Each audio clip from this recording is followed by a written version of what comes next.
ఆత్మీయారాధనా ఆత్మీయారాధనా ఆత్మీయారాధనా పరలోకపు తండ్రికి పరిశుద్ధముగా ఆత్మ సత్యములతో ఆరాధనా జీవముగల దేవునికి అనుకూలముగా సజీవయాగ శరీరముతో ఆరాధనా ఆత్మీయారాధనా ఆత్మీయారాధనా ఆత్మీయారాధనా ఆత్మీయారాధనా.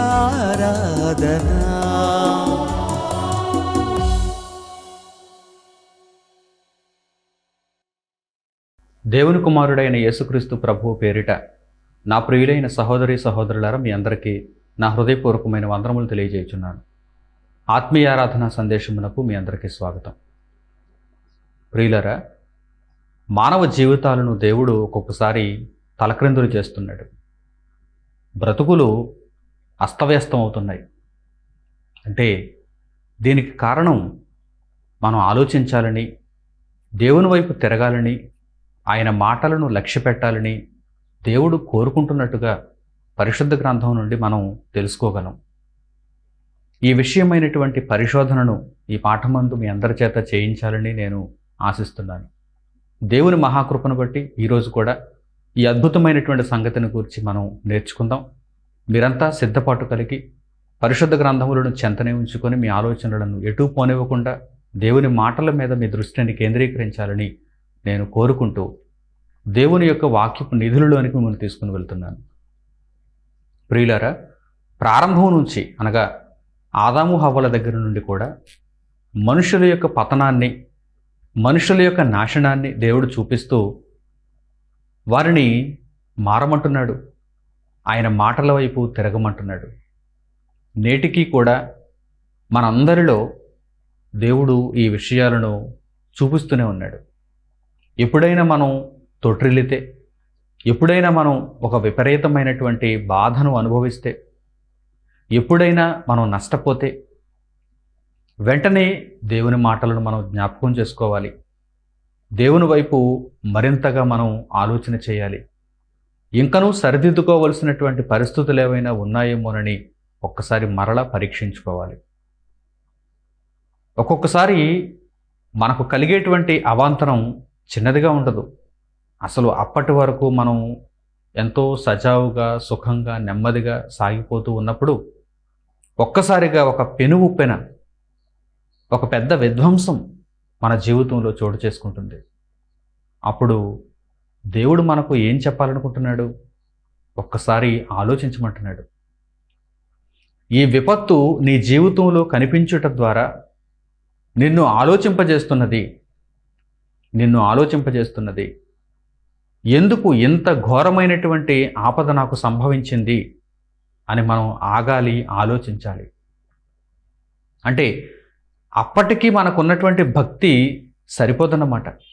దానిని మనం సంపూర్ణం చేసుకోవాలి, ఇంకనూ వృద్ధి పొందించుకోవాలి.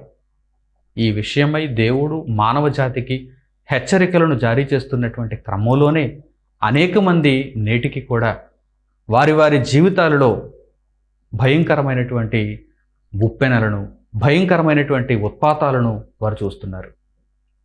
ప్రియులారా, ఆదాము కాలం నాటికి మనం వెళ్ళి ఒక్కసారి ఆలోచన చేయగలిగితే, ఆదాము హవ్వలు అపవాది యొక్క మాటలు విని వారు మోసపోయారు. జరగని దానిని అపవాది వారికి చెప్పి జరుగుతుందని నమ్మించాడు. బాగా ఆలోచిస్తున్నారా?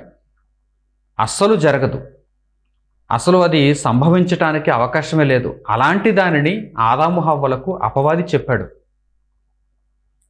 జరగని దానిని జరుగుతుందని చెప్పి వక్రీకరించి అపవాది అయిన వాడు ఆదాము హవ్వలను మోసగించాడు. ఆ మాటలనే వారు నమ్మారు. జరిగే వాస్తవాలను దేవుడు తెలియజేశాడు, వాటిని వారు ప్రక్కన పెట్టేశారు. వాటిని వారు పట్టించుకోలేదు. అవి వారికి చిన్న విషయాలుగా తోచాయి. దేవుడు చెప్పిన విషయాలు చిన్న విషయాలుగా తోచాయి. అపవాది చెప్పినటువంటి అబద్ధాలు వారి దృష్టిలో పెద్దవిగా వారికి కనిపించాయి. కనుక దేవుడు చెప్పినటువంటి ఆ మాటలను వారు అతిక్రమించారు, ఆజ్ఞలను వారు అతిక్రమించారు. దేవుని యొక్క విధానాన్ని, దేవుడిచ్చినటువంటి కట్టడను వారు ధిక్కరించారు. ప్రారంభపు అధ్యాయాలలో ఈ మాటలను దేవుడు మన కొరకు పొందుపరిచాడు. కనుక ఈ విషయాన్ని పరిశుద్ధ గ్రంథంలో ఒక్కసారి మనం చూద్దాం. ఆదికాండము 3వ అధ్యాయంలో అపవాది ఎంత తెలివిగా ఆదాము హవ్వలను మోసగిస్తున్నాడో, ఆ మోసం వలన ఆదాము హవ్వలకు జరిగినటువంటి పర్యవసానం ఏమిటో ఒక్కసారి మనం చూద్దాం. ఆ మాటలను ఈ సందర్భంలో మనం జ్ఞాపకం చేసుకుందాం. ఆదికాండము 3వ అధ్యాయము 4వ వచనం నుంచి చూడండి. ఆదికాండము 3వ అధ్యాయము 4వ వచనం నుండి.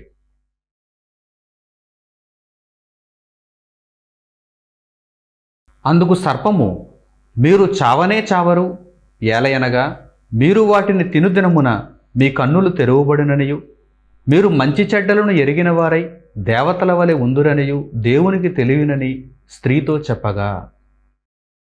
అపవాది అయిన వాడు ఆదాము హవ్వలను మోసగించటానికి ఒక కుయుక్తి పన్నాడు, ద్వంద్వార్థంతో మాట్లాడాడు.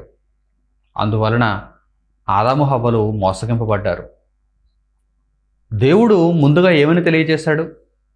తోట మధ్యన ఉన్నటువంటి మంచి చెడ్డల తెలివినిచ్చే వృక్ష ఫలాలను మీరు తినకూడదు, మీరు వాటిని తినదినమున నిశ్చయముగా చత్తురు అన్నాడు. అంటే నిత్యత్వాన్ని కోల్పోతారని, ఏదైనా తోట నుండి వెళ్ళగొట్టబడతారని, దేవునితో సంబంధాన్ని కోల్పోతారని, పాపము చేసిన వారు అవుతారని దేవుడు తెలియజేశాడు. అదే కదా మనిషికి అసలైన చావు. మీరు వీటిని తినుదినమున నిశ్చయముగా చత్తురని దేవుడు తెలియజేశాడు. మీరు చావనే చావరు అని అపవాది వారిని మోసగించాడు. మీ కనులు తెరువబడతాయి, మీరు దేవతల వలె ఉందురు అని వారిని ఉప్పొంగింపజేస్తున్నాడు. లేని ఆశలు వారికి చూపిస్తున్నాడు. అవి జరిగే మాటలు కావు.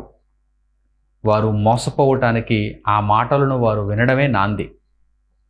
ఎప్పుడైతే ఆ మాటలను విన్నారో వారు ఆ మాటలకు ఆకర్షితులైపోయారు. దేవుడు తినవద్దని వారికి ఆజ్ఞాపించిన వృక్షఫలాన్ని వారు తిన్నారు. తిన్న వెంటనే ఏం జరిగింది? దేవుని దగ్గర నుండి వారు వెళ్ళగొట్టబడ్డారు, అంటే చనిపోయారు. ఎప్పుడైతే మనిషి దేవుని సన్నిధిలో నుండి వెళ్ళగొట్టబడతాడో అప్పుడే మనిషికి చావు ప్రాప్తించినట్టు. ఈ విషయాన్ని ప్రారంభంలోనే దేవుడు తెలియజేశాడు. నేటికి కూడా అది నిలిచి ఉన్నటువంటి వాస్తవం. ఎప్పుడూ మీరు దీనిని మరిచిపోకండి. దేవుని సన్నిధిలో ఉన్నప్పుడు మీరు బ్రతికి ఉన్నట్టు, దేవుని సన్నిధిలో నుండి మీరు వెళ్ళగొట్టబడినప్పుడు మీరు చనిపోయినట్టు. అపరాధముల చేతను పాపముల చేతను మానవ జాతి చనిపోయిన స్థితిలో ఉన్నదని దేవుడు పదే పదే తెలియజేశాడు. పరిశుద్ధ గ్రంథంలో ఆ వాస్తవాలు మనకు కనిపిస్తున్నాయి. కనుక దేవుడు చెప్పిన మాట నెరవేరింది, అపవాది చెప్పిన మాట గాలిలో కలిసిపోయింది. వారు ఆ మాటలను నమ్మారు, అపవాది యొక్క గాలి మాటలను నమ్మారు. కనుక వారు మోసపోయారన్న విషయం వారికి అర్థమైంది. అప్పటి వరకు నిత్యత్వంలో ఎటువంటి లోటు లేకుండా దేవుని సన్నిధిలో ఎంతో గొప్పగా బ్రతుకుతున్నటువంటి ఆదాము హవ్వల జీవితం ఒక్కసారిగా ఏమైపోయింది? తలక్రిందులైపోయింది. దేవుడు ఏదెను తోట నుండి వారిని వెళ్ళగొట్టాడు. శిక్షార్హులుగా వారు బయటకు వచ్చేశారు. దేవుని నుండి వారు సంబంధాన్ని కోల్పోయారు. ఇక్కడ మీరు ఒక మంచి విషయాన్ని ఆలోచన చేయగలిగితే, ఏదెను తోట నుండి వెళ్ళగొట్టబడినటువంటి ఆదాము హవ్వలను మరలా పట్టించుకున్నది ఎవరు? అపవాదా లేక దేవుడా? దేవుడే కదా. దేవుని ఆజ్ఞను అతిక్రమించినందుకు దేవునికి కోపం వచ్చింది. దేవుడు వారిని శిక్షించాడు. అపవాది అయిన వాడు మరలా అక్కడ దరిదాపుల్లో కనిపించాడా? వారు శిక్షింపబడినప్పుడు, వారు శపింపబడినప్పుడు, వారు బాధపడుతున్నప్పుడు, వారు వేదన అనుభవిస్తున్నప్పుడు వారిని ఓదార్చటానికి అపవాది ఏమైనా వచ్చాడా? లేదు. అంటే మనుషులను మోసగించడమే అపవాది పని. మోసగింపబడిన తరువాత అపవాది ఆ దరిదాపుల్లో ఇంకెక్కడ కనిపించడు. ఆలోచించండి. ఈరోజు మన చుట్టూ మనుషులలో ఎంతోమంది అపవాది చేత ఆవాహింపబడిన వారై, మన దగ్గర అన్నీ ఉన్నప్పుడు, మన దగ్గర అన్నీ ఉన్నప్పుడు ఆ మోసగాళ్ళైనటువంటి మనుషులు మన చెంతనే ఉంటారు. మన నుండి లాభాన్ని ఆశిస్తారు. మనలను మోసగించడానికి వారు శతవిధాల ప్రయత్నం చేస్తారు. మనం ఎప్పుడైతే మోసపోతామో మన దగ్గర చిల్లిగవ్వ కూడా ఉండదో అప్పుడు ఆ మోసగాళ్ళందరూ మన దగ్గర ఉంటారా? ఉండరు. ఎక్కడికక్కడ దుకాణాలు సర్దేస్తారు, వెళ్ళిపోతారు, మరలా కనిపించరు. ఎందుకని? ఇప్పుడు నీ దగ్గర ఏమీ లేదు. ఇప్పుడు నువ్వు బాధలో ఉన్నావు, ఇప్పుడు నువ్వు కష్టంలో ఉన్నావు, ఇప్పుడు నువ్వు వేదనలో ఉన్నావు. నీ దగ్గర వారెందుకు ఉంటారు? నీ దగ్గర అన్నీ ఉన్నప్పుడు నువ్వు వద్దన్నా వస్తారు, నువ్వు వద్దన్నా వస్తారు. కానీ నీ దగ్గర ఏమీ లేనప్పుడు నిన్ను పలకరించను కూడా పలకరించరు, నీ వైపు చూడరు. నా ప్రియులైన స్నేహితులారా, మన జీవితాలకు దేవుడు అద్భుతమైన పాఠాలను నేర్పించడం లేదంటారా? ప్రారంభం నుండి దేవుడు ఎన్నో అద్భుతమైన జ్ఞాన సంగతులను నేర్పించడం లేదంటారా? ఒక్కసారి గమనించండి. ఆదాము హవ్వలను అంత ప్రేమతో ఆప్యాయతతో పలకరించినటువంటి అపవాది, వారు ఎప్పుడైతే శపింపబడ్డారో, వారు ఎప్పుడైతే శిక్షకు లోనయ్యారో, వారు ఎప్పుడైతే ఏదైనా తోట నుండి వెళ్ళగొట్టబడ్డారో వారిని పరామర్శించడానికి వచ్చాడా? లేదు. కానీ దేవుడే వారిని జ్ఞాపకం చేసుకున్నాడు. దేవుడే వారిని జ్ఞాపకం చేసుకున్నాడు. చర్మపు చొక్కాయిలను కుట్టించి, వారికి సిగ్గు తెలుస్తుంది కనుక, వారు నరమాత్రులై దేవుని ఆలోచనల్లో నుండి తొలగిపోయారు గనక, దేవుని స్వరూపాన్ని వారు కోల్పోయారు గనక, దేవుని నుండి వారు వేరైపోయారు గనక, వారి దురవస్థను చూచి ఆయన ఆత్మ సహించలేక వారికి సహాయము చేయటానికి దేవుడే మరలా పూనుకున్నాడు. కానీ అపవాది అయిన వాడు వారి కోసం ఏమాత్రమైనా ఆలోచించాడా? ఎందుకంటే వారి నాశనాన్ని కోరుకుంటున్నవాడు కదా, వారి నాశనాన్ని కోరుకుంటున్నవాడు కదా. అందుకే మనిషి దేవుని మార్గంలో ఉన్నప్పుడు, బాగా ఉన్నప్పుడు అపవాది మనిషిని పాడు చేస్తాడు. మనిషి ఎప్పుడైతే పాడైపోతాడో అపవాది ఇక అలా వదిలేస్తాడు, పట్టించుకోకుండా వదిలేస్తాడు. ఎందుకంటే వాడికి ఏమీ చేయడు, వాడికి మనకు సహాయం చేసేటువంటి స్వభావం లేదు. మనలను నాశనం చేయాలనే కదా అపవాది కోరుకుంటాడు. కానీ దేవుడైతే మనం బ్రతికి ఉండగా, ప్రాణం ఇంకా మనలో ఉండగా, ఊపిరి ఇంకా మనలో ఆడుచుండగా మనలను కాపాడటానికి దినమెల్లా తన చేతులు చాపి ఆయన కోరుకుంటూ మనకు సహాయం చేస్తున్నాడు. ఆదాము హవ్వలు ఏదెను తోట నుండి గెంటివేయబడ్డారు. అయినా సరే దేవుడు వారిని జ్ఞాపకం ఉంచుకొని వారికి రక్షణను ప్రకటించి తన కుమారుడైన యేసు ద్వారా రక్షణను మానవ జాతికి ప్రకటించి పాపక్షమాపణను అందుటకు ఆ కాలమును బట్టి అప్పటి పరిస్థితులకు అనుగుణంగా వారు చక్కని అర్పణలిచ్చి దేవునిని సంతోషపెట్టవలసిన వారుగా ఉన్నారు. మరలా తమ పాపములను ఒప్పుకొని దేవుని ఎదుట మోకరిల్లవలసిన వారుగా ఉన్నారు. దేవుడు ఆ అవకాశాలను వారికి ఎందుకు కల్పించాడు? దేవునిది ప్రేమ, మనం కొలువలేని ప్రేమ. భూజీవిత కాలంలో మనం ఈ శరీరాన్ని విడిచిపెట్టక ముందు దేవుని సన్నిధిలోనే ఉండాలి, దేవుని కొరకు బ్రతుకుతున్న వారమై ఉండాలి, జీవమును ప్రేమించి దానిని హత్తుకున్న వారముగానే ఉండాలి. బ్రతుకులు తలక్రిందులైపోతున్నాయి, పాఠాలు నేర్చుకోమని మనలను హెచ్చరిస్తున్నాయి. ఆదాము హవ్వల జీవితాలు తలక్రిందులైపోయాయి. ఎంతో గొప్పదైనటువంటి, అసలు వర్ణించటానికి కూడా ఎంతో ఎత్తుగా ఉన్నటువంటి ఆ స్థాయిలో ఏదైనా తోటను మనకు చూపిస్తున్నాడు దేవుడు. ఆ ఏదైనా తోటలో అంత ఉన్నతమైనటువంటి జీవితాన్ని విడిచిపెట్టి వారు మరలా కఠినమైనటువంటి దాస్యపు జీవితంలోనికి వచ్చేశారు.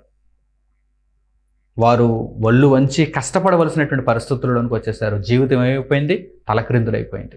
ఒక రాజకుటుంబంలో ఉన్నవాడు ఏనాటి కూలి ఆ రోజు సంపాదించుకోవటానికి పనిచేస్తున్నాడు అనుకోండి. రాజకుటుంబంలో అతనికి ఉండే మర్యాదలేంటి? అతడు ప్రతిరోజు ఏదైనా ఒక రిక్షా లాగుతూ కానీ లేక మూటలు మోస్తూ కానీ కనిపిస్తున్నప్పుడు అతడు పడే బాధ ఏంటి? ఈ రెంటికి ఏమైనా పొంతనుంటుందా? అంటే జీవితం తలక్రిందులైపోయినప్పుడు ఇలా కనిపిస్తుంది. అప్పుడప్పుడు అంటుంటారు చూడండి, ఓడలు బండ్లు అవుతాయి, బండ్లు ఓడలు అవుతాయి అని తెలుగులో సామెత. జీవితాలు తలక్రిందులు అవుతున్నప్పుడు మనం ఆగాలి, ఆలోచించాలి. ఏ విషయమే ఆలోచించాలి? దేవుని కొరకు ఆలోచించాలి. దేవుని విషయంలో నేనేమైనా ఇంకా సరిచేసుకోవలసినటువంటి అవసరతలు ఉన్నాయా? నా ఆత్మను రక్షించుకోవటానికి ఇంకా ఏమైనా లోటుపాట్లు ఉన్నాయా? దీనిని మనం గుర్తెరగాలి. ఆదాము హవ్వల జీవితాలు ఇలా అయిపోయాయే. వారికి పుట్టినటువంటి బిడ్డలు కయీను, హేబెలు. హేబెలు సన్మార్గంలో నడుచుకుంటున్నాడు. ఈ చరిత్ర తెలుసుకున్నటువంటి హేబెలు సన్మార్గంలో నడుచుకుంటున్నాడు. దేవునికి చక్కని అర్పణలు ఇస్తున్నాడు. దేవుని మన్ననలు పొందుతున్నాడు. దేవుణ్ణి సంతోషింపజేస్తున్నాడు. మరి కయ్యనుకి ఈ విషయాలు తెలియవా? ఆదాము హవ్వలు కయ్యనుకి ఈ విషయాలను నేర్పించలేదా? నేర్పించే ఉంటారు. ఎందుకంటే వారు తల్లిదండ్రులు, అప్పటికి వారికి తెలిసిన సంగతులు అవే కదా. భవిష్యత్ అంతా ఆదాము హవ్వలకు తెలియకపోవచ్చు, కానీ చరిత్ర వారికి తెలుసు. జరిగిన చరిత్ర వారికి తెలుసు. కనుక ఆదాము హవ్వల ద్వారా జరిగిన విషయాలను తెలుసుకున్నటువంటి కయ్యను, మా తల్లిదండ్రుల జీవితాలు తలక్రిందులైపోయాయే, ఇదిగో ఇప్పుడు మేము కూడా ఈ బ్రతుకులో ఉన్నామంటే దానికి కారణం వారు అపవాది మాటను వినటమే కదా, వారు పాపమును జరిగించడమే కదా. కనుక నేను కానీ, నా కుటుంబపు వారు కానీ, నా తరువాత వచ్చినటువంటి వారు కానీ అటువంటి పాపములో పడకూడదనేటువంటి ఆలోచన కయ్యనులో ఏమైనా కనిపిస్తుందా? నరహంతకుడైపోయాడు. ఎందుకని? కయ్యను నరహంతకుడుగా తన బ్రతుకును తలక్రిందులు చేసుకున్నాడు. ఎందుకని? మరలా కయ్యను కూడా అపవాది మాట విన్నాడు. అపవాది మరలా ఎవరి దగ్గరకు వచ్చాడో చూడండి, కయ్యను దగ్గరకు వచ్చాడు. చక్కగా ఉన్నాడు కదా. ఇప్పుడు బ్రతుకు పాఠాలు నేర్చుకొని దేవుని కొరకు ఆలోచిస్తాడేమో అనుకునేటువంటి పరిస్థితులలో కయ్యనును అపవాది మోసగించాడు. నీవు సత్క్రియ చేసిన ఎడల తల ఎత్తుకొనవా అని అడుగుతున్నాడు దేవుడు. నీవు సత్క్రియ చేయలేదు. పాపము వాకిట పొంచి ఉంది, దానికి నీ ఎడల వాంఛ కలుగుతుంది, నీవు దానిని ఏలుదువనను. దేవుడు ఈ మాటలన్నిటినీ కయ్యను విషయంలో చెబుతున్నాడు. అంటే కయ్యను బహుభయంకరమైన ఘోరమైనటువంటి పాప ప్రవృత్తిలో ఉన్నాడు. కనుక కయ్యను యొక్క అర్పణ దేవుని సన్నిధిలో అంగీకరింపబడలేదు. కయ్యను యొక్క అర్పణ దేవుడు అంగీకరించలేదు. కనుక కయ్యను తన తమ్ముడైన హేబెలు మీద పడి అతని చంపాడు. ఇప్పుడు దేవుడు కయ్యనును శిక్షించాలనుకుంటున్నాడు. నీ తమ్ముని యొక్క రక్తము యొక్క స్వరము నాకు మొర్రపెట్టుచున్నది, నీవు చేసినటువంటి పని ఏమిటి అని కయ్యనును దేవుడు నిలదీస్తున్నాడు. అప్పుడు కయ్యను బాధపడుతున్నాడు, శిక్షార్హుడిగా కనిపిస్తున్నాడు. అప్పుడు దేవుణ్ణి వేడుకుంటున్నాడు. ఏమని వేడుకుంటున్నాడు? నేను చేసినటువంటి ఈ నేరం చాలా భయంకరమైనది, నేను అసలు సహింపలేని దారుణమైనటువంటి కార్యక్రమాన్ని చేశాను. నన్ను ఎవరైనా కనుగొంటే, నేను చేసింది వారు వింటే నన్ను చంపేస్తారు. నేను దేశదెంబరనై తిరుగుతున్నప్పుడు నేను చేసింది ఎవరికైనా వినిపిస్తే వారు నన్ను చంపేస్తారు. కనుక నీవే నన్ను కాపాడాలని దేవుని కాళ్ళ మీద పడుతున్నప్పుడు దేవుడే మరలా కయ్యనును ఆదుకోలేదా? దేవుడే మరలా కయ్యనును ఆదుకోలేదా? ఆ ప్రాణభిక్ష పెట్టలేదా? వెళ్ళు బ్రతుకు అని కయ్యనును దేవుడు పంపించలేదా? ప్రియులారా, ఈ విషయాలను మనం ఆలోచన చేస్తున్నప్పుడు అపవాది అయిన వాడు మనుషులను మోసగించే క్రమంలో ఉంటున్నాడు. అపవాది అయిన వాడు మనుషులు మోసగింపబడిన తర్వాత కనీసం కన్నెత్తైనా వారిని చూడటం లేదు. ఎందుకని అంటే దేవునిది ప్రేమ, అపవాదిది పగ. ఈ విషయాన్ని ఎల్లప్పుడూ మీరు గుర్తుంచుకోవాలి. మనం మోసపోయామంటే అపవాది వలన మోసపోతాం. మనం ప్రేమింపబడుతున్నామంటే దేవుని చేత మాత్రమే ప్రేమింపబడతాం. మనలను కాపాడేది ఎవరైనా ఉన్నారంటే కేవలం దేవుడు మాత్రమే. జీవితాలు తలక్రిందులవుతున్నాయి. మనం మోసంలో పడిపోవటం వలన, పాపమును జరిగించటం వలన జీవితాలు తలక్రిందులవుతున్నాయి. అలాంటి పరిస్థితుల్లో మనం ఏమైనా నేర్చుకోవాలి? ఇంకా లోటుపాట్లు ఏమైనా ఉన్నాయేమోనని చూసుకొని వాటిని సరిచేసుకుంటూ మరింత దగ్గరగా దేవుని దగ్గరకు వెళ్ళిపోవాలి. దేవుని వాక్యమును ఇంకను మనం పాటించటానికి, దాని ప్రకారం ప్రవర్తిస్తూ అనేకులకు దానిని ప్రకటించటానికి మన జీవితాన్ని మనం మలచుకోవాలని దేవుడు సూచిస్తున్నాడు. ఇక ఆ తరువాత పరిశుద్ధ గ్రంథంలో, చరిత్రలో మనకు ప్రాముఖ్యంగా కనిపించేవారు ఇశ్రాయేలీయులు. ఇశ్రాయేలీయుల విషయంలో కూడా దేవుడు ఇదే సంగతిని పాఠముగా భావితరాలకు నేర్పిస్తున్నాడు. ఇశ్రాయేలీయులు కూడా వారు తమ జీవితాలలో పొందినటువంటి గొప్ప గొప్ప మార్పులను బట్టి, వారు చూసినటువంటి సన్నివేశాలను బట్టి వారి జీవితాలను దేవునికి సమర్పించుకోవడం పోయి మరింత పాపాత్ములుగా తయారైపోయారు. అంటే జీవితాలు తలక్రిందులైపోయినప్పుడు దేవుని వైపు తిరగకుండా మరింత దేవునికి దూరం అయిపోయారు అనటానికి ఇశ్రాయేలీయులు ఒక నిదర్శనం. ప్రియులారా, ఇశ్రాయేలీయులు ఐగుప్తు బానిసత్వంలో ఉన్నప్పుడు దేవునికి మొరపెట్టారు. వారి యొక్క కష్టంలో వారిని ఆదుకోవలసిందిగా దేవుని కోరుకున్నారు. అప్పుడు దేవుడు వారి మొర విన్నాడు, వారిని రక్షించాడు.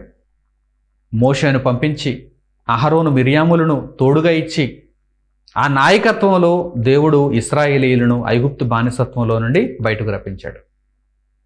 వారికి దేవుడు ముందే వాగ్దానం చేసినటువంటి ఆ ప్రదేశం కనాను దేశం. ఈ కనాను దేశమునకు దేవుడు వారిని తీసుకుని వెళ్తున్నాడు. కనాను దేశంలో అడుగు పెట్టడానికి ఇశ్రాయేలీలందరూ బయలుదేరినప్పుడు మార్గంలో వారి ప్రవర్తనను చూచినటువంటి దేవుడు విసిగిపోయాడు. ఇశ్రాయేలీల యొక్క ప్రవర్తన చాలా దారుణంగా ఉంది. అంతకు మునుపు ఇశ్రాయేలీలు జీవితంలో పాఠాలను నేర్చుకోలేదా? అంతకు మునుపు ఇశ్రాయేలీల యొక్క జీవితాలు తలక్రిందులైపోలేదా? యోసేపు గారు బ్రతికి ఉన్న కాలంలో, ఇశ్రాయేలీయులలో యోసేపు గారు బ్రతికి ఉన్న కాలంలో ఫరో దగ్గర ఐగుప్తు దేశంలో యోసేపు గారు ఉన్నప్పుడు ఇశ్రాయేలీల యొక్క చరిత్ర ఏంటి? ఇశ్రాయేలీల యొక్క వైభవం ఏంటి? గోషెను దేశంలో ఇశ్రాయేలీల యొక్క పరిస్థితి ఏంటి? చాలా అద్భుతం కదా. అప్పుడు వారు మేలును అనుభవించారు. కానీ రాను రాను ఇశ్రాయేలీల యొక్క దుష్ప్రవర్తన వలన ఐగుప్తీయులకు దాసులుగా మారిపోయారు. ఇశ్రాయేలీయులు వారి జీవితాలను తలక్రిందు చేసుకున్నారు. అప్పుడు ఆ భయంకరమైన పరిస్థితులలో దేవునికి మొరపెడుతున్నారు, ఈ బానిసత్వం నుండి మమ్మల్ని విడిపించు అని. అంటే జీవితాలు తలక్రిందులైపోయినప్పుడు దేవుడు వారి మొర ఆలకించాడు.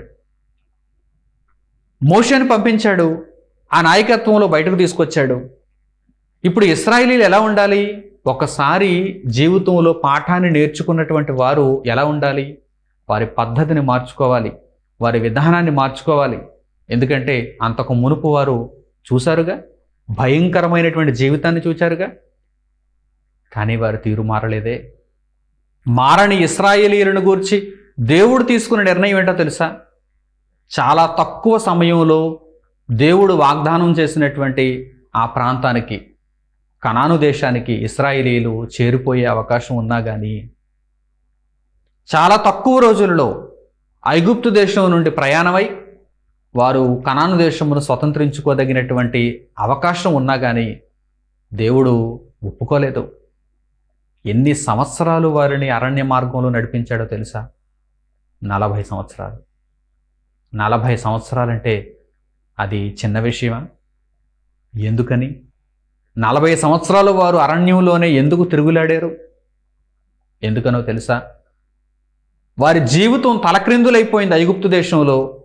కానీ వారు పాఠం నేర్చుకోలేదు. పాఠం చెప్పాలనుకున్నాడు దేవుడు, పాఠాన్ని నేర్పించాలనుకున్నాడు దేవుడు. మనం ఎప్పుడైతే మనంతటా మనమే భయభక్తులు కలిగి దేవుని వైపు తిరిగిపోతామో దేవునికి అంతగా శ్రమ ఉండదు ఇక. ఎందుకంటే మనంతటా మనమే దేవుని వైపు తిరిగిపోయాం. లేదు మనం మొండికేసాం అనుకోండి, అప్పుడు దేవుడు తాను ఉంచవలసినటువంటి విధానంలో మనల్ని ఉంచుతాడు. మన దగ్గర కూడా ఏమైనా మనకు లొంగని ఉంటే, పిల్లలు కావచ్చు లేకపోతే పశువులు కావచ్చు, మన దగ్గర ఏవైనా లొంగనివి ఉంటే ఏం చేస్తాం? కొంచెం కష్టపడైనా సరే, 4 దెబ్బలు తగిలించైనా సరే దారిలోనికి తెస్తాం. ఒకవేళ వాటంతట అవే ముందుగానే లొంగిపోయాయి అనుకోండి, మనకు అంతగా శ్రమ ఉండదు. వాటిని గురించి అంతగా మనం ఆలోచించవలసిన అవసరం కూడా ఉండదు. ఇశ్రాయేలీలు దీనికి ఒక మంచి ఉదాహరణ ఏంటి? ఐగుప్తు దేశంలో బాధ అనుభవిస్తూ నిర్గమాకాండంలో ప్రారంభపు మాటలలో వారు పడుతున్నటువంటి వేదనను గనుక మనం చూస్తే, యోసేపును ఎరుగని ఫరో వారిని ఏలుతున్నప్పుడు ఇశ్రాయేలీయులు అనుభవిస్తున్నటువంటి బాధలు మనం చూస్తే దేవుడు రాయించాడు. నిజంగా అంత కష్టంలో వారు ఉన్నప్పుడు, వారి బ్రతుకులు పూర్తిగా మారిపోయినప్పుడు బానిసలైపోయారు. ఐగుప్తీయుల యొక్క పాదముల క్రింద వారు జీవిస్తున్నారు. అంతటి పరిస్థితుల్లో నుండి దేవుడు వారిని రప్పించాడు, వారికి విడుదల అనుగ్రహించాడు. ఐగుప్తీయులందరినీ దోచుకొని బంగారు నగలతో వారు బయటకు వచ్చారు, విస్తారమైనటువంటి సంపదతో వారు బయటకు వచ్చారు. వారు ఎప్పటికీ దేవుణ్ణి మర్చిపోకూడదు. జీవితం తలక్రిందులైంది కానీ పాఠం నేర్చుకోలేదు. ఇప్పుడు దేవుడు ఇశ్రాయేలీయుల యొక్క ప్రవర్తనను చూచి, అరణ్య మార్గములో ఉన్న ఇశ్రాయేలీయుల యొక్క ప్రవర్తనను చూచి, వీరు తక్కువ సమయంలో కనాను దేశానికి వెళ్ళటానికి వీలు లేదు, 40 సంవత్సరములు వీరు తిరుగులాడాల్సిందే అన్నాడు దేవుడు. ఎందుకంటే వీరు బ్రతుకులు మారలేదు, వీరి ఆలోచన విధానాలు మారలేదు. అరణ్యంలోనే నేల రాలిపోతారన్నాడు దేవుడు. అరణ్యంలోనే వీరు చచ్చిపోతారు. ఎందుకంటే వీరి ప్రవర్తన సరిగా లేదు. దేవుడు తీసుకున్న ఆ నిర్ణయాన్ని చూడండి. వ్రాయబడిన ఈ మాటలలో దేవుని మనస్సు చూడండి. జీవితం తలక్రిందులైపోతే వెంటనే మనంతట మనమే దేవుని వైపు తిరిగిపోతే మంచిది, లేదా మనం నాశనం అయిపోయే ప్రమాదం ఉంది. సంఖ్యాకాండం 14వ అధ్యాయము 20వ వచనం నుంచి, సంఖ్యాకాండము 14వ అధ్యాయము 20వ వచనం నుంచి చూడండి.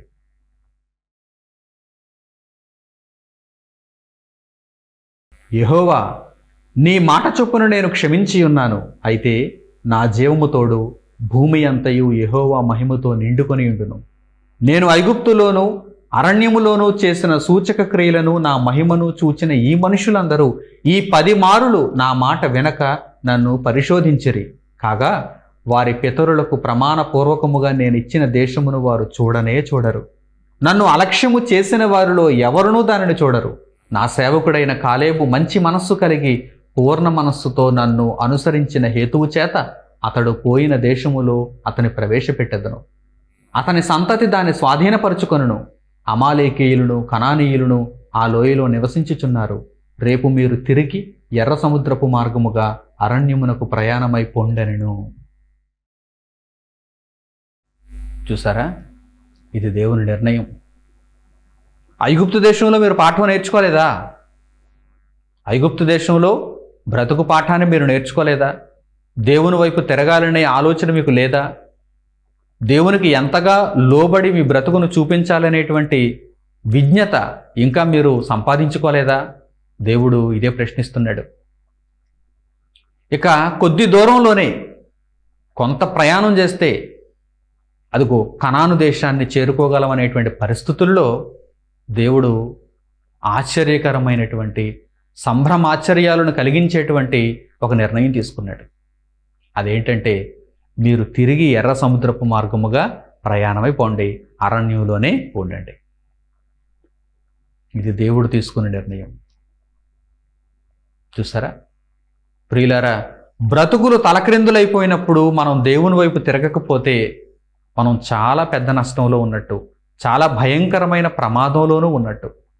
దానికి ఇశ్రాయేలీలు కూడా ఒకానొక ఉదాహరణ. కాలేబు అతని సంతతి వారు నేను ఇచ్చిచ్చినటువంటి ఆ స్వాస్థ్య భూభాగమును పంచుకుంటారు, వారు అనుభవిస్తారు, స్వాధీనపరుచుకొని నా యొక్క నీడలో నివసిస్తారు.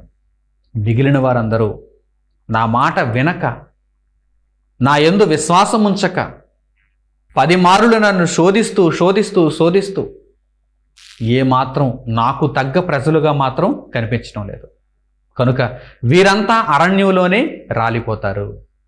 వీరి పిల్లలు మాత్రమే మరల కనాను దేశాన్ని చూస్తారు. వీరంతా, ఈ తరము వారంతా నాశనం అయిపోతారు. ఎవరైతే నా యందు విశ్వాసం ఉంచలేదో, ఎవరైతే అపనమ్మకంతో నన్ను నిరంతరం పరిశోధించాలనేటువంటి మనసుతో ఉన్నారో, ఎవరైతే బ్రతుకులు తలక్రిందులైన పాఠాలు నేర్చుకోలేదో, అట్టి వారందరూ కూడా ఇక్కడే నేల రాలిపోతారు. కనుక మీరు తిరుగు ప్రయాణమై వెళ్ళిపోండి, అరణ్యంలోనికి వెళ్ళిపోండి, ఎర్ర సముద్రపు మార్గము గుండా వెళ్ళిపోండి అని మోషే వీరందరి తరపున మాట్లాడుతున్నప్పుడు దేవుడు శాంతించి చెప్పిన మాటలు ఇవి. లేదంటే ఆ రోజే దేవుడు వారందరినీ నాశనం చేయాలనుకున్నాడు. ప్రియులారా, మన బ్రతుకులు తలక్రిందులవుతూ మనకు భయంకరమైనటువంటి పరిస్థితులను మన జీవితాలలో చూపిస్తూ దేవుడు మనకు పాఠం నేర్పిస్తున్నాడు. దేవుడు మనకు పాఠం నేర్పిస్తున్నాడు. ఆయన వైపు తిరగాలని, ఇంకను సరిచేసుకోవలసినటువంటి మన విధానాన్ని పూర్తిగా ఆయన కొరకు మనం సరిచేసుకోవాలని దేవుడు సూచిస్తున్నాడు. అలాగే ఈ విషయమై రాయబడినటువంటి మరికొన్ని మాటలు మీరు చూడండి. కీర్తనల గ్రంథము 95వ అధ్యాయము 10వ వచనం నుంచి, కీర్తనల గ్రంథము 95వ అధ్యాయము 10వ వచనం నుంచి చూడండి.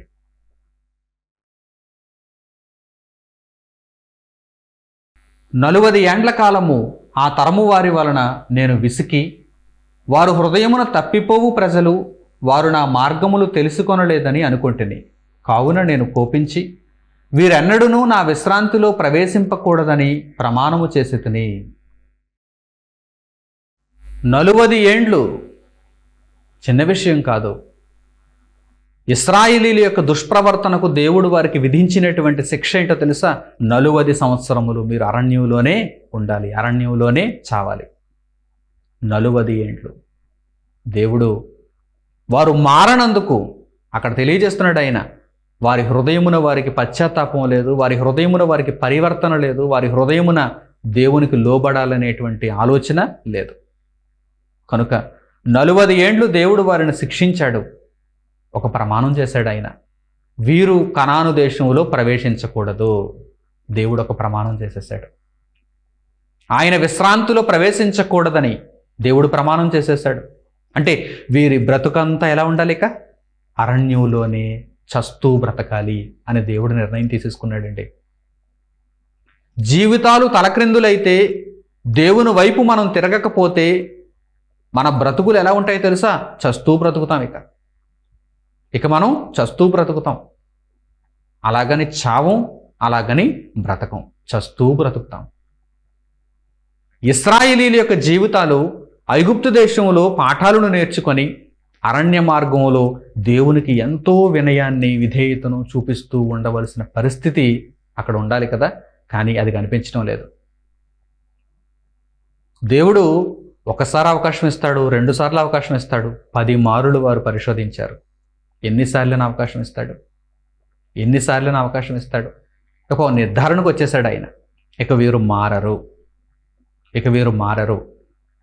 ఇలాంటి వారిని నేను కనాను దేశంలో నివసింపజేస్తే అప్పటికే కనాను దేశంలో నివసిస్తున్నటువంటి కనానీయులు కూడా ఏమని ప్రశ్నిస్తారు? ఇలాంటి వారిన మమ్మును వెళ్ళగొట్టి నీవు నివసింప చేయాలనుకున్నది ఇలాంటి వారినా అని వారు కూడా ప్రశ్నిస్తారు. ఎందుకంటే వారంతటి పాపాత్ములో అరణ్య మార్గంలో ఉన్న వీరు కూడా అంతటి పాపాత్ములే. కనుక దేవుడు వారిని వెళ్ళగొట్టకుండా, అప్పటికైతే దేవుడు వారిని వెళ్ళగొట్టకుండా కనానీయులను, మిగిలిన జాతీయులను, అన్య జాతీయులందరినీ అక్కడే నివసింపజేశాడు. ఆ 40 ఏండ్ల కాలము వారు అక్కడ బ్రతికారు. గుర్తుంచుకోండి, ఒకవేళ దేవుడు ఐగుప్తు దేశంలో నుండి తీసుకొని వచ్చినటువంటి ఇశ్రాయేలీయులందరినీ వెంటనే కనాను దేశంలో ప్రవేశింపజేస్తే ఆ 40 ఏండ్ల కాలము కనానీయులు లేక మిగిలినటువంటి అన్ని జాతీయులు ఆ ప్రదేశములలో నివసించడానికి అవకాశం ఉందా? కానీ వారు బ్రతికారు. ఎందుకంటే వీరి పాపము. వారక్కడ జీవించారు, వారికి కాలం పొడిగింపబడింది. వీరి పాపము. ఈరోజు అపవాది యొక్క ఆయుష్ కూడా పొడిగింపబడుతున్నది. మనుష్యులు చేస్తున్నటువంటి పాపము, మనము చేస్తున్నటువంటి పాపము. మనం పరివర్తన చెందకపోతే అపవాది బ్రతుకుతున్నాడు. మనం దేవునికి లోబడి జీవిస్తే మనం వెంటనే విశ్రాంతిలో ప్రవేశిస్తామే. దేవుడు అదే కోరుకుంటున్నాడు. కానీ మనకు విశ్రాంతినివ్వకుండా మనమే అడ్డుపడుతున్నాం. మన ప్రవర్తనే అడ్డుపడుతుంది. ఈ విషయాన్ని దేవుడు తెలియజేస్తున్నాడు. ఆయన ఏమైనా ముందుగానే అనుకున్నాడా? ఆయన ఏమైనా ముందుగానే వీరిని అడ్డగించి ఇక్కడనే చంపాలనుకున్నాడా? వీరి ప్రవర్తనే కదా, వీరి ప్రవర్తనే కదా, ఇశ్రాయేలీయుల యొక్క ప్రవర్తనే కదా వారిని చక్కగా ఐగుప్తు దేశం నుండి విడిపించి కనాను దేశంలో నివసింపచేద్దాం అనుకున్నాడు. దేవునికి భవిష్యత్తు తెలుసు, కానీ వీరి యొక్క ప్రవర్తన వీరి చేతుల్లో లేదా? వీరు మార్చుకోవడానికి అవకాశం లేదా? కానీ వారు మార్చుకోలేదు. వారు పతనం అవ్వటానికే ఆలోచించారు. అనేక మార్లు దేవుణ్ణి పరిశోధిస్తూ, శోధిస్తూ వారి పతనాన్ని వారే కొని తెచ్చుకున్నారు. కనుక దేవుడు ప్రమాణం చేసేస్తున్నాడు, మీరు కనాను దేశంలో ప్రవేశించరు, మీలాంటి వారికి విశ్రాంతి లేదు. మీరు భూమి మీద బ్రతికినంత కాలము కూడా చస్తూ బ్రతకండి. ఎందుకంటే మీరు నాకు అవిధేయులుగా ఉన్నారు, మీరు నా మార్గంలో నిలిచి లేకపోయారు. ప్రియులారా, ఈ ఇశ్రాయేలీయులను చక్కని ఉదాహరణగా మనం తీసుకున్నప్పుడు మన బ్రతుకులు తలక్రిందులవుతున్నాయి. ఆయా సందర్భాలలో మన ఆలోచనలన్నీ కూడా తలక్రిందులైపోతున్నాయి. మనం ఒక రకంగా ప్రణాళిక వేసుకుంటే దానికి పూర్తి భిన్నంగా జరుగుతూ ఉంటుంది. ఎంతో నష్టాన్ని మనం అనుభవిస్తూ ఉంటాం. అలాంటప్పుడు మనం దేవునికి మరింత దగ్గరైతే చాలా మంచిది.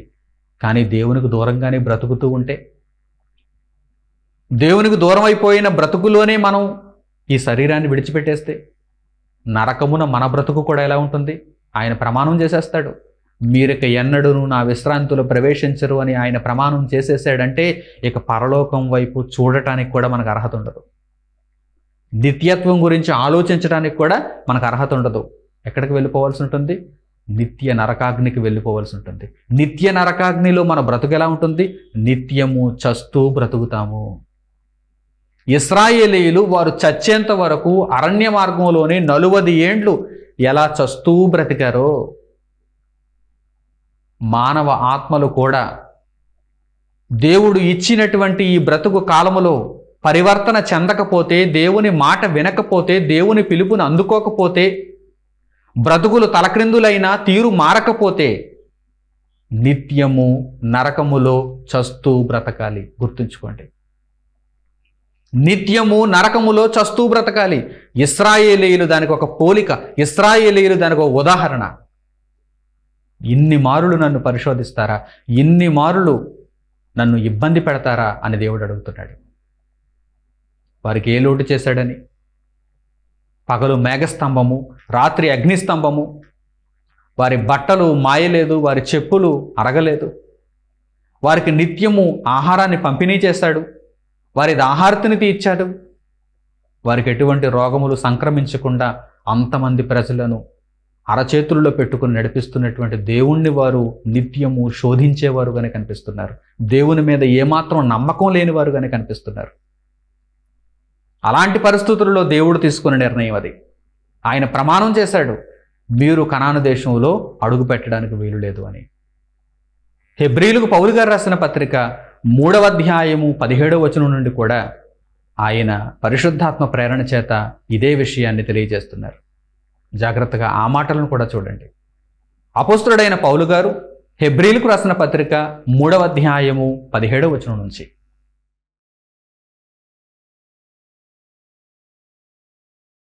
ఎవరి మీద 40 ఏండ్లు ఆయన కోపగించెను, పాపము చేసిన వారి మీదనే కదా.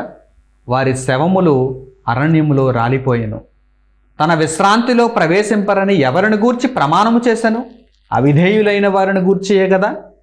కాగా అవిశ్వాసము చేతనే వారు ప్రవేశింపలేకపోయిరని గ్రహించుచున్నాము. అవిధేయత, అవిశ్వాసం, ఈ రెండే ఇశ్రాయేలీయుల యొక్క పతనానికి ముఖ్య కారణాలుగా కనిపిస్తున్నాయి. వారి అవిధేయత వలననే, వారి అవిశ్వాసం వలననే వారు కనాను దేశంలో ప్రవేశించలేకపోయారు, అరణ్యంలోనే నేలరాలిపోయారు. వారి శవములు అరణ్యంలో రాలిపోవడానికి కారణం వారి అవిధేయతే కదా. వారు కనాను దేశంలో ప్రవేశించలేకపోవడానికి కారణం వారి అవిశ్వాసమే కదా. ఈరోజు కూడా మన బ్రతుకులు తలక్రిందులైపోతున్నాయి. ఎన్నెన్నో వ్యాధులు, కరువు కాటకాలు, అనేక పరిస్థితులు మనలను తల్లడింపజేస్తున్నాయి. అసలు మనం ఈ బ్రతుకులో ఏంటి దురవస్థ అనుకునేటువంటి సంఘటనలు కూడా ఎన్నెన్నో ఉన్నాయి. అటువంటి పరిస్థితులలో మనం ఏం చేయాలి? దేవుని వాక్యమును మరింతగా హత్తుకోవాలి. రక్షణను ప్రేమించాలి. ఆత్మను రక్షించుకోవటానికి యేసుక్రీస్తు ప్రభువును ధరించుకున్న వారమై ఆయన మార్గంలో ముందుకు కొనసాగాలి. ఈరోజు ఎందరో విశ్వాసము నుండి తొలగిపోయే పరిస్థితులు ఉన్నాయి. ఈరోజు ఎందరో దేవుని వాక్యమును పట్టించుకోక, దేవుని పనిని చేయక చాలా అవిధేయులుగా బ్రతుకుతున్నారు, దుర్మార్గులుగా జీవిస్తున్నారు. వారి యొక్క నడవడిక సరిగా లేదు, వారి ఆలోచనలు సరిగా లేవు, వారి ప్రవర్తన దేవుని దృష్టికి అసహ్యమైనది. నా ప్రియులైన సహోదరి సహోదరులారా, భయంకరమైనటువంటి నిత్య నరకాగ్ని అటువంటి వారి కొరకు ఎదురు చూస్తూ ఉన్నది. ఎందుకంటే ఇశ్రాయేలీల ద్వారా పాఠం నేర్చుకోలేదు. వారిని బట్టి మీరందరూ కూడా మీ ప్రవర్తనను మార్చుకోలేదు. కనుక నాశనం ఎదురు చూస్తూ ఉన్నది. ఇప్పటికైనా కన్నులు తెరవండి. ఇప్పటికైనా మీలో ఉన్న ఆ అవిధేయతను, ఆ అవిశ్వాసమును తొలగించుకోండి. దేవునికి విధేయులుగా బ్రతకండి. దేవునికి విశ్వాసాన్ని చూపించండి. అవిధేయులుగా ఇంకనూ బ్రతుకుచు అవిశ్వాసులుగానే మీ జీవితాలలో మీ శరీరాలను విడిచిపెట్టి మీరు వెళ్ళిపోతే నిత్య నరకాగ్నికి జారిపోతారు. అక్కడ నిత్యము చస్తూ బ్రతకాలి. మరలా చెబుతున్నాను, దీనిని జ్ఞాపకంలో ఉంచుకోండి. ప్రియులారా, బ్రతుకులు తలక్రిందులవుతూ మనకు పాఠాలను నేర్పిస్తున్నాయి. మనం మారకపోతే ఒక కయీను వలె మనం నాశనం అయిపోతాం. నాటి ఇశ్రాయేలీయులు అరణ్యములోనే రాలిపోయారు గనక అలా అట్టి జాబితాలోను మనం చేరిపోయి నిత్య నరకాగ్నికి వెళ్ళిపోతాం. కనుక అటువంటి పరిస్థితి మనలో రాకుండా ఉండాలంటే కనుక నీతిమంతులను పోలి జీవించాలి. యోబు గారి యొక్క జీవితం అస్తవ్యస్తం అయిపోయింది. తన యొక్క బ్రతుకు తలక్రిందులైపోయింది. అంతకు ముందు ఎంతో గొప్ప వైభవంతో జీవిస్తున్నటువంటి యోబు ఉన్నట్టుండి బూడిదలో కూర్చొని తన ఒళ్ళంతా కురుపులతో నిండిపోయినప్పుడు ఒక చిల్లపెంకు తీసుకుని గోక్కుని భయంకరమైనటువంటి జీవితాన్ని అనుభవిస్తున్న పరిస్థితుల్లో ఉన్నాడు. అలాగని దేవుని నిందించాడా? అలాగని దేవుని వాక్యమునకు దూరం అయిపోయాడా? అలాగని తన ఆలోచన విధానాన్ని దేవుని యొక్క మార్గం నుండి మళ్లించుకున్నాడా? లేదు. దేవునికి మరింత దగ్గరైపోయాడు. ఆ పరిస్థితుల్లో దేవునికి మరింత దగ్గరైపోయాడు. ఈ వేదన, ఈ బాధ, ఈ కరువు, ఈ లేమి, ఈ దరిద్రము, ఇవన్నీ కూడా దేవుని ప్రేమను నా నుండి వేరు చేయలేవు. యేసుక్రీస్తు ప్రభువును నా నుండి వేరు చేయలేవు. నేను దేవునికి మరింత దగ్గరైపోవాలి. ఎన్ని కష్టాలు వచ్చినా, ఎన్ని ఇబ్బందులు వచ్చినా నేను దేవునికి మరింత దగ్గరైపోవాలనేటువంటి మనసు మీలో ఉందా? యోబు గారు అలాగే జీవించారు. తన కష్టకాలంలో దేవుని గూర్చి పల్లెత్తు మాట కూడా మాట్లాడలేదు. దేవునికి భిన్నంగా ఆయన ఆలోచించలేదు. దేవునికి వ్యతిరేకంగా ఆయన అడుగులు వేయలేదు. కనుకనే దేవుడు చివరికి వచ్చేసరికి ఆ శోధన కాలము తీరిన తరువాత యోబును సువర్ణముగా మార్చాడు. మనకు కూడా ఈ కష్టాలు, ఈ కన్నీళ్లు, ఈ వేదనలు నిత్యకాలం ఉండేవా? మన బ్రతికే ఈ భూమి మీద శాశ్వతం కాదే? మనం ధరించుకున్న ఈ శరీరమే ఈ భూమి మీద శాశ్వతం కాదే? ఈ కష్టాలు శాశ్వతంగా ఉంటాయా? ఈ ఇబ్బందులు శాశ్వతంగా ఉంటాయా? లేదు. కానీ దేవుని వాక్యం నిరంతరం నిలిచేది. దేవుని ప్రేమ నిత్యము మనతో ఉండేది. కనుక నిత్యము మనం బ్రతకటానికి దేవుని కొరకు ఆలోచించాలి. దేవునికి మరింత దగ్గర కావాలి. మనలో ఇంకా ఏవైనా లోపాలుంటే వాటిని సరిచేసుకోవడానికి మనం నిత్యం ఆలోచన చేయాలి. వాక్యం చదువుతున్నారా? ప్రార్థనా జీవితంతో ఉన్నారా? దేవుని వాక్యమును ప్రతిరోజు శ్రేష్టమైనదిగా వినగలుగుతున్నారా? మిమ్మల్ని హెచ్చరించే దేవుని మాటలు, మిమ్మల్ని సరిచేసే దేవుని మాటలు మీరు స్వీకరించగలుగుతున్నారా? దేవుని కార్యక్రమాలు నెరవేర్చే పనులలో మీ చేయూతను మీరు ఇవ్వగలుగుతున్నారా? మీ సహాయాన్ని ఉంచగలుగుతున్నారా? ఈ విషయాలన్నింటిలో మిమ్మల్ని మీరే పరీక్షించుకొని, ఒకవేళ ఎటువంటి లోటుపాట్లు ఉన్నా కానీ వెంటనే సరిచేసుకోవడానికి మీరు ప్రయత్నం చేయాలి. జీవితాలు తలక్రిందులైపోయాయి, పాఠాలు నేర్పించాయి, ఇంక నువ్వు మారకపోతే అదిగో నాటి ఇశ్రాయేలీయుల వలె మనం కూడా నాశనం అవ్వక తప్పదని మీరు గుర్తెరగాలి. ప్రియులైన నా సహోదరి సహోదరులారా, సామెతల గ్రంథంలో దేవుడు తెలియజేసినటువంటి ఒక అద్భుతమైన మాట ఈ సందర్భంలో మీరు చూడండి. దేవుడు అనేక మార్లు హెచ్చరిస్తాడు, గద్దిస్తాడు. మన జీవితంలో అనేక మార్లు దేవుడు హెచ్చరిస్తాడు. మరి మనం మారకపోతే ఆయన ఏం చేస్తాడు? ఒక్కసారిగా నాశనానికి పంపిస్తాడు. సామెతల గ్రంథము 29వ అధ్యాయము 1వ వచనాన్ని చూడండి. సామెతల గ్రంథము 29వ అధ్యాయము 1వ వచనం.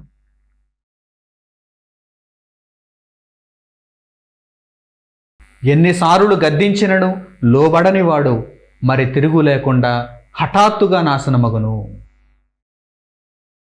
ఎన్నిసార్లు గద్దించినను లోబడనివాడు. ఎన్నో పర్యాయములు మన జీవితంలో దేవుడు ఈ ఆటుపోట్లను చూపిస్తున్నాడు.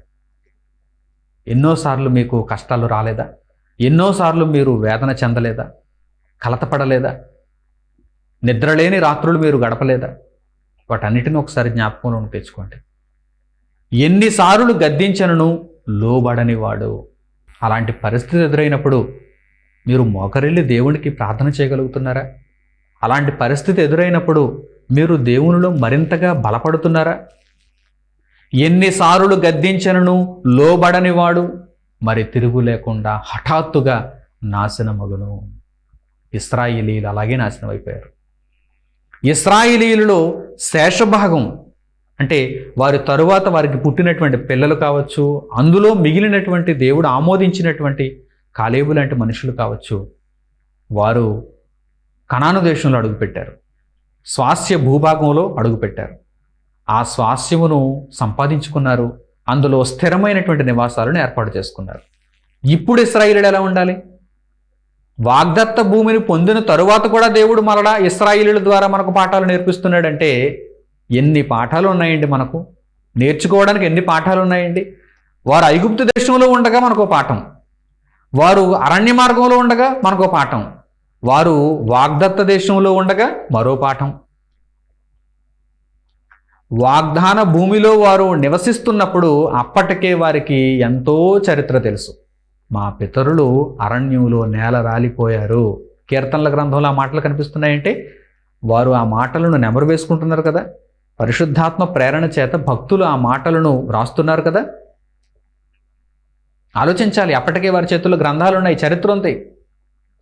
మా పితరులు, మా స్వంత పితరులు, వారు అవిధేయతగా బ్రతికారు, అవిశ్వాసముతో జీవించారు, కనుక అరణ్యంలోనే నేల రాలిపోయారు, కనాను దేశములో అడుగు పెట్టలేకపోయారు. ఇదిగో ఇప్పుడు మేము నివసిస్తున్నటువంటి ఈ భూభాగాన్ని వారు స్వతంత్రించుకోలేకపోయారు. దేవుడు కనికరించి మాకు అనుగ్రహించాడు. ఇప్పుడు మేము ఎలా ఉండాలి? మా పితరుల బ్రతుకులు తలక్రిందులైపోయినప్పుడు మా బ్రతుకులు ఎలా ఉండాలి? మీ తల్లిదండ్రులు ఎంతో వేదన అనుభవించి కష్టపడి మిమ్మును ప్రయోజకులుగా తీర్చిదిద్దారనుకోండి, మీరు మరలా వారు మీకు ఇచ్చినటువంటి సహాయాన్ని అంతటిని బూడిదలో పన్నీరుగా, ఎందుకు పనికిరానిదిగా వ్యర్థపరిచారనుకోండి, ఎలా ఉంటుంది చెప్పండి? అందరూ మిమ్మల్ని ఏమంటారు చెప్పండి? మీ అమ్మ మీ నాన్న ఎంతో కష్టపడి నిన్ను ఇంత ప్రయోజకుడుగా, ఇంత ప్రయోజకురాలుగా తీర్చిదిద్దారు, నీవేమో వారి కష్టాన్నంతటిని ఎందుకు పనికిరానిదిగా చేసావా, వ్యర్థపరిచావా అని అందరూ నిన్ను ఆడిపోసుకోరా? ఇశ్రాయేలీయుల యొక్క పరిస్థితి అక్కడ అలాగే ఉంది. వాగ్దత్త భూమిలో వారు నివసిస్తున్నారు, ఆ దేశాన్ని వారు కన్నులారా చూచారు, దాన్ని అనుభవిస్తున్నారు, కనాను దేశాన్ని వారు అనుభవిస్తున్నారు. అప్పుడు వారి యొక్క విధేయత ఎంత చక్కగా ఉండాలి, అప్పుడు వారి యొక్క విశ్వాసం ఎంత గొప్పదిగా ఉండాలి. కానీ వారు కూడా విధేయులుగా మారిపోయారు, వారు కూడా అవిశ్వాసులుగానే జీవించారు. వారి పితరులు అరణ్యంలో నేల రాలిపోయారు, వారికి పుట్టినటువంటి బిడ్డలు దేవుని కృప వలన, కనికరం వలన కనాను దేశంలోనికి అడుగు పెట్టగలిగారు. కానీ వీరి పరిస్థితి ఎలా ఉంది? వీరి యొక్క ఆలోచన విధానం ఎలా ఉంది?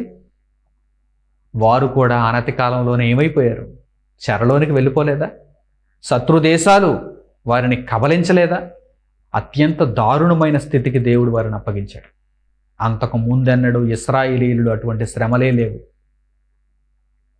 ఇబ్బందులు పడ్డారు, కానీ అంత భారీ శ్రమలు, అంత కఠోరమైనటువంటి ఇబ్బందులు ఎప్పుడూ ఇశ్రాయేలీయులు అనుభవించలేదు. ఐగుప్తీయుల బానిసత్వం క్రింద కూడా అంత దారుణమైన స్థితిని ఇశ్రాయేలీయులు అనుభవించలేదు. కానీ అష్షూరీయుల చెరలోను, బబులోనీయుల చెరలోను ఇశ్రాయేలీయులు మరింత కఠినమైనటువంటి దాస్యత్వమును అనుభవించారు. దీనికి కారణం ఏంటి? ఉండే కొద్దీ ప్రజల తీరు మారుతుందని ఆశిస్తున్న దేవునికి ఏం మిగులుతుందో చూడండి. మరలా అదే అవిధేయత, మరలా అదే అవిశ్వాసము. ప్రవక్త అయినటువంటి ఇర్మియా పలికిన మాటలు చూడండి. దేవుడు ఆ ప్రవక్త ద్వారా పలికించిన మాటలను చూడండి. ఇశ్రాయేలీయులు కనాను దేశములో ఉన్నప్పుడు వారి యొక్క ప్రవర్తన సరిగా లేదని దేవుడు వారిని గూర్చి వ్రాయించాడు. ఇర్మియా గ్రంథము 17వ అధ్యాయము 23వ వచనాన్ని జాగ్రత్తగా చూడండి.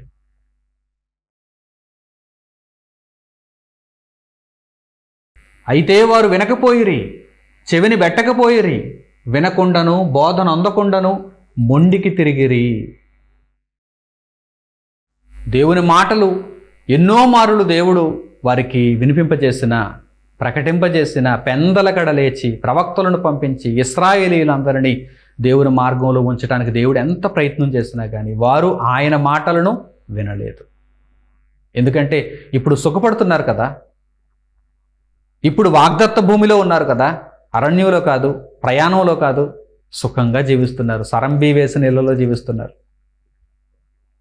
అయితే వారి ప్రవర్తనను దేవుడు కోరుకుంటున్నాడని, వారి యొక్క విశ్వాసమును దేవుడు ఆశిస్తున్నాడని వారికి అర్థమవుతుందా? లేదు. వారు ధర్మశాస్త్రమును అనుసరించి నడుచుకుంటూ దేవునికి విధేయులుగా బ్రతకాలి, విశ్వాసంతో జీవించాలనేటువంటి విషయం వారికి అర్థం కావటం లేదు. ప్రవక్తలు ఎన్నో మార్లు వారికి తెలియజేస్తున్నారు. వారు చెవిని పెట్టడం లేదు. మరలా అన్య దేవతల ఆచారాలను వారు అభ్యసిస్తున్నారు. దేవుని గూర్చి లోకానికే తెలియజేయవలసినటువంటి వారు లోకములో ఉన్నటువంటి మిగిలిన వ్యర్థాన్నంతా తమలోనికి తెచ్చుకుంటున్నారు. తమ జీవితాలను పాడు చేసుకుంటున్నారు. వారిని పాడు చేయటం వరకే అపవాది పని. వారు పాడైన తర్వాత అపవాది వారిని పట్టించుకోడు. మరలా చెబుతున్నాను, ఇశ్రాయేలీయులకు దేవుడు శిక్ష విధించాడు అరణ్య మార్గంలో. అపవాది వారిని పట్టించుకున్నాడా? ఇప్పుడు కూడా వాగ్దత్త భూమిలో ఇశ్రాయేలీయులను దేవుడు చెరకు అప్పగించాడు. శత్రుదేశాలు వచ్చి వారిని లోపరుచుకున్నారు. అపవాది వారిని పట్టించుకున్నాడా? పాడు చేయటం వరకే అపవాది పని, పాడు చేయటం వరకే. కానీ మనలను ఓదార్చడానికి కానీ మనలను ఆదుకోవటానికి కానీ వాడికి చేత కాదు. కనుక దేవుడు ఆయన మాటలను మనకు వినిపిస్తున్నప్పుడు మనం చెవిని పెట్టాలి. ఆయన మాటలను మనం ఆశ్రయించాలి.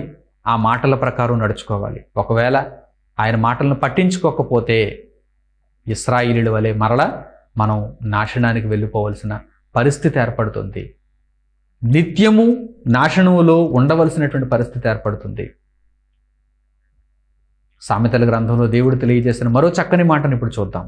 ఒక సూక్తిని తెలియజేస్తున్నాడు ఆయన. మనం బ్రతికింపబడాలంటే, మనం పరలోకంలో ప్రవేశించాలంటే ఒక మంచి విధానాన్ని మనకు ఆయన అనుగ్రహిస్తున్నాడు. అదేంటో తెలుసా? నిత్యము భయాన్ని కలిగి ఉండండి. చూడండి, సామెతల గ్రంథము 28వ అధ్యాయము 14వ వచనం. సామెతల గ్రంథము 28వ అధ్యాయము 14వ వచనాన్ని చూడండి.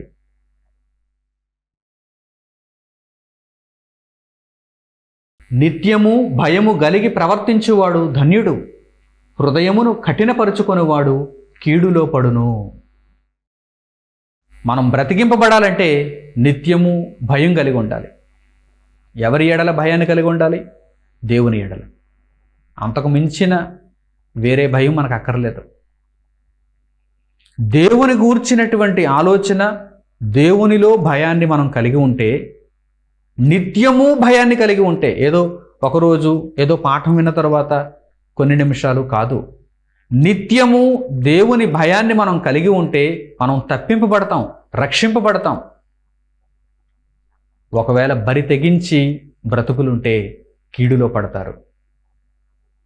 బ్రతుకులు తలక్రిందులు అవుతున్నా దేవుని వైపు తిరగకపోతే, తీరు మారకపోతే కీడులో పడిపోతారు, హఠాత్తుగా నాశనం అయిపోతారు. మరలా దేవుడు ఇలా హెచ్చరించడు. ఆయన హెచ్చరించే ఆ కాలం ఒకటి ఉంటుంది. ఆ తర్వాత మరలా ఈ మాటలు మనకు వినిపించవు. మనం మరో సమయంలో నిర్ణయం తీసుకుందామని అప్పుడు దేవుడిని కలవమని చెబితే దేవుడు మనకు సమయాన్ని ఉంచడు. కనుక హృదయాన్ని కఠినపరుచుకోకండి, నిత్యము భయము కలిగి ప్రవర్తించండి. నిత్యము దేవుని భయంతో కనుక మీరు ఉంటే మీరు బ్రతికింపబడతారు.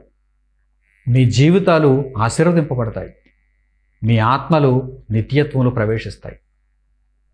మీ హృదయాన్ని కఠినపరుచుకుంటే మేము ఈ మాటలేం వినము, మేము బ్రతుకులు తలక్రిందులైనా కానీ మరింత కఠినమైపోతాం, కానీ మా బ్రతుకులను మార్చుకోమనుకుంటారా? అయితే కీడులో పడిపోతారు.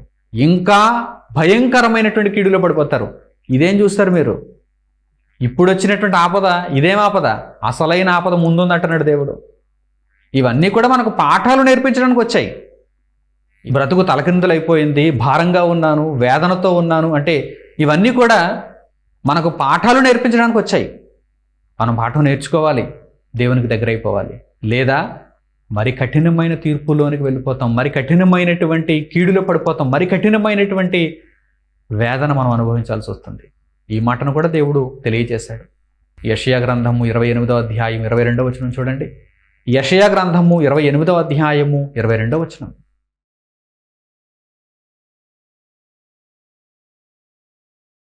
మీ బంధకములు మరి బిగింపబడకుండునట్లు పరిహాసకులై ఉండకుడి. భూమి యందంతటా నాశనము ఖండితముగా నియమింపబడెను. ప్రభువును సైన్యములకు అధిపతియగు యెహోవా వలన నేను దాని సమాచారము వింటిని. ఇప్పటికే మీరు బంధింపబడ్డారు. మీ బంధకములు మరి బిగింపబడకుండానట్లు, మరి కఠినమైపోకుండానట్లు మీరు ఎలా ఉండకూడదు? పరిహాసకులుగా ఉండకూడదు. దేవుని మాటలను విన్నప్పుడు చాలామంది పరిహసిస్తారు. చెప్పొచ్చాడులే అంటారు, వీడికి ఏదో తెలిసినట్టుగా, వీడేదో చూచొచ్చినట్టుగా అంటారు. ఇది దేవుని ఆత్మ ప్రేరణ వలన కలుగుతున్నటువంటి మాట. నాశనము ఖండితముగా భూమి అందంతటా విధింపబడినది. మారతారా బ్రతికింపబడతారు, మారరా నాశనానికి వెళ్ళిపోతారు. మీ బంధకములు మరి బిగింపబడకుండానట్లు. ఎవడికి లేవు ఈరోజు బంధకాలు. భూమి అందంతటా ప్రతి మనిషిని అల్లాడించింది దేవుని మాట, దేవుని శిక్షావిధి. ఈరోజు ప్రపంచ మనుషులందరినీ కూడా ఎవడు తప్పింపబడుతున్నాడు చెప్పండి? దేవుని తీర్పు నుండి ఎవడైనా తప్పింపబడుతున్నాడా? బ్రతుకు తలక్రిందులు కాకుండా ఎవడైనా మినహాయింపబడుతున్నాడా? లేదు, ఎవడికి మినహాయింపు లేదు. ప్రతి ఒక్కరూ కూడా ఆయన ఉగ్రతను చూడాల్సిందే. ప్రతి ఒక్కరూ కూడా పాఠం నేర్చుకోవడానికి ఆయన ఇచ్చినటువంటి ఈ సన్నివేశం ద్వారా వెళ్ళాల్సిందే. ఎవరిని దేవుడు వినాయించడు. కనుక ఆలోచించండి, భూలోకమందంతటా నాశనం విధింపబడింది. మీకున్నటువంటి బంధకములు మరి కఠినపరచబడకుండానట్లుగా మీరు మార్పు నొందండి. ఇదిగో ఇప్పుడే అనుకూలమైనటువంటి సమయం. దేవుడు మీకు ఆయన మాటలను వినిపించిన ఈ సమయం మీకు అనుకూలమైనటువంటి సమయం. కనుక మార్పు నొందండి, వెంటనే పరివర్తన చెందండి. ఇంకా ఏమైనా లోటుపాట్లు ఉంటే వాటన్నిటిని సరిచేసేసుకోండి. దేవుని మార్గంలోనికి వచ్చేయండి. దేవుని కొరకు బ్రతకండి, దేవుని సంతోషింపచేయండి. ఇక మిగిలిన కాలాన్ని దేవుని కొరకు మీరు అంకితం చేయండి. మీ బ్రతుకును యేసుక్రీస్తు ప్రభువులో నిర్మించుకోండి. అప్పుడు మీరు బ్రతికింపబడతారు. ఎందుకంటే ఈ పరిస్థితులన్నీ కూడా మన మార్పునే కోరుకుంటున్నాయి. కనుక నా ప్రియులైన సహోదరి సహోదరులారా, దేవుని మాటలను విన్నటువంటి మీరు మీ హృదయాలను కఠినపరుచుకునేవారు కాకుండా మెత్తని హృదయములలో ఈ జీవవాక్యమును నాటుకొని 30దంతులుగా 60దంతులుగా 100దంతులుగా ఫలిస్తూ దేవునికి కుమారులుగా మీ జీవితాలను భూమి మీద యేసుక్రీస్తు ప్రభువులో నిర్మించుకోవాలని, ఫలింపచేసుకోవాలని హృదయపూర్వకంగా కోరుకుంటూ నన్ను నేను హెచ్చరించుకుంటూ ఈ దేవుని వాక్యమును ఇంతటితో ముగిస్తున్నాను. తండ్రి అయిన దేవునికి ప్రార్థనలు ఏకీభవించండి. మహాపరిశుద్ధుడును మహోన్నతుడును మహాఘనుడునైన మా కన్న తండ్రి, సర్వకృపానిధియగు దేవ, మీరు మాకు అనుగ్రహించిన జీవము కలిగిన ఈ మాటల కొరకు మా హృదయపూర్వకమైన కృతజ్ఞతాస్తుతులు మీ సన్నిధిలో మీకు చెల్లిస్తున్నామని ఆయన. తండ్రి, ఈ మాటలు మేము వినడమే ఎంతో గొప్ప ధన్యత. ఈ అవకాశం ఎందరికో కానీ రాదు. తండ్రి, ఆయా కాలాలలో మనుషులకు మీ జీవవాక్యమును అనుగ్రహించి జీవజలము ద్వారా వారి దాహమును తీర్చుచున్నందుకు మీ కృతజ్ఞతలు తండ్రి. అట్టి క్రమంలో ఈరోజు మమ్మును కూడా ఉంచినందుకు మీకు స్తోత్రములు నాయన. తండ్రి, ఈ మంచి అవకాశమును మేము దుర్వినియోగపరుచుకోకుండా మా బ్రతుకులను మీకు అనుకూలముగా మార్చుకొనుట యందు మాకు ఆసక్తిని రేపండి నాయన. మీ వాక్యమునకు అంటిపెట్టుకుని జీవించటానికి మాకు సహాయమును దయచేయండి. మా హృదయములను కఠినపరుచుకొని ఇశ్రాయేలుల వలె నేల రాలిపోకుండా నిత్యత్వాన్ని చూడగలుగుటకు తండ్రి, పట్టుదలతో మా జీవితాలను ప్రభువైన యేసులో ముందుకు కొనసాగించుకునే భాగ్యాన్ని మాకు దయచేయండి. బ్రతుకులు తలక్రిందులైపోయాయి, అయినా మేము బెదిరిపోకుండా మీరున్నారనే ధైర్యంతో తండ్రి ముందుకు కొనసాగుటకు, మీకు మరింత చేరువై మాలో ఉన్న లోటుపాట్లన్నిటినీ సరిచేసుకొని మీ చిత్తములో తండ్రి పరిపూర్ణముగా జీవించగలుగుటకు మీ కృపను మాకు అనుగ్రహించమని మరొక్కసారి మీ పాదముల దగ్గర మిమ్మల్ని బ్రతిమిలాడుకుంటూ వేడుకుంటూ ఈ ప్రార్థనా మనవులను మా ప్రభువును రక్షకుడునైన యేసుక్రీస్తు వారి పేరిట మిమ్మల్ని అడుగుచున్నాము తండ్రి, ఆమేన్. మన తండ్రి అయిన దేవుని ప్రేమ, మన రక్షకుడైన యేసుక్రీస్తు వారి కృప, పరిశుద్ధాత్ముని అన్యోన్య సహవాసము మనందరికీ సదాకాలము తోడే నడిపించునుగాక. ఆమేన్. అందరికీ వందనములు. సెలవు.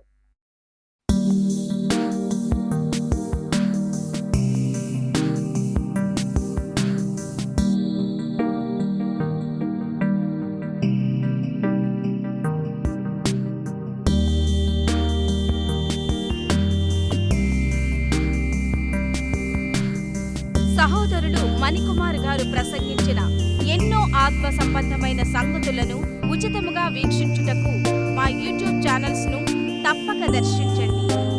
మా సమాచారమును ఎప్పటికప్పుడు తెలుసుకొని ఆత్మీయాభివృద్ధి నొందవలనంటే మా యూట్యూబ్ ఛానల్స్ ను సబ్స్క్రైబ్ చేసుకోండి. సత్వర నోటిఫికేషన్ల కొరకు సబ్స్క్రైబ్ బటన్ ప్రక్కనే ఉన్న బెల్ సింబల్ ను క్లిక్ చేయండి. మరిన్ని వివరములకు మీరు సంప్రదించవలసిన మా ఫోన్ నంబర్స్ 8978414178 మరియు 83392766. ధన్యవాదములు. ఈ కార్యక్రమమును అనేక మందికి పరిచయం చేయగలరని ఆశిస్తున్నాము. ప్రభువైన యేసుక్రీస్తు పేరిట మీకు శుభములు.